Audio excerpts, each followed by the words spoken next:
দেবরের হলুদ বলে কথা, তো সেখানে যাব না, আর এটাই সবার ছোট, তাই কিছু কেনাকাটা করলাম আর আপনাদের সাথে শেয়ার করতে আসছি।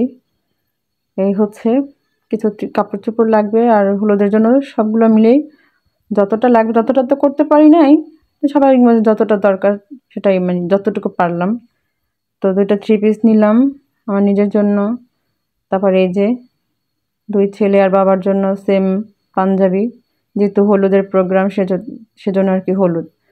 আর হচ্ছে ওদের দুই ভাইয়ের প্যান্ট নিলাম। ওদের প্যান্ট আগেও লাগতো, বাট এখন একসাথে বিয়ের জন্য আর যেহেতু লাগবে তো কিনে ফেললাম। 2 ভাইয়ের 2টা করে 4টা প্যান্ট কিনলাম।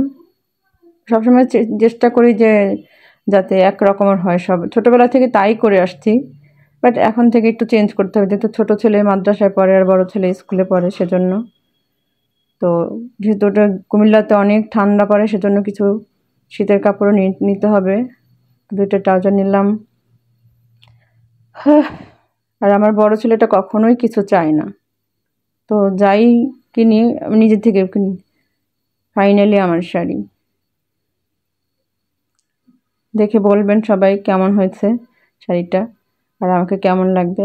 এই যে চেষ্টা করছি ম্যাচিং করার, বাট যতটুকু পারছি এর চেয়ে বেশি মানে ভালো পাইনি। হয়তো আর একটু ঘুরলে পাওয়া যেত, কিন্তু আমার বর এমন আলসে মানুষ না ঠিক, উনি ঘোরাঘুরি পছন্দ করে না। ওনার কথা হচ্ছে এক দোকানে ঢুকবো, পছন্দ হবে কিনে নিয়ে আসবো।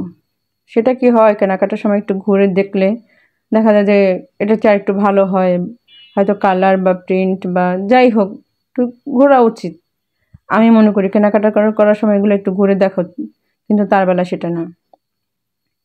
আর এই হচ্ছে শাড়ির সাথে ম্যাচিং করে আমি চুড়ি নিলাম। চুড়িগুলো দেখে আহামরি কিছু না, অত দামি না, কম দামি ছিল, কিন্তু আমার কাছে ভালো লাগছে কালারের সাথে ম্যাচিং করা, তাই নিয়ে নিলাম। তো আমার দেবরের নতুন জীবনের জন্য সবাই দোয়া করবেন। আর যেহেতু আমি শাড়ি পরবো, একটু অকেশনে শাড়ি পরা হয়, সব সময় না, তো আমি সেজন্য একটু জুতা নিলাম। আর বেশি হাই হিল পরতে পারি না, নর্মালি একটু এই যে মিডিয়াম ভাবে একটু আমি ওটা দেখে নিয়ে নিলাম, যেহেতু শাড়িটা পরবো একদম ফ্ল্যাট পরলে সেটা ভালো লাগে না।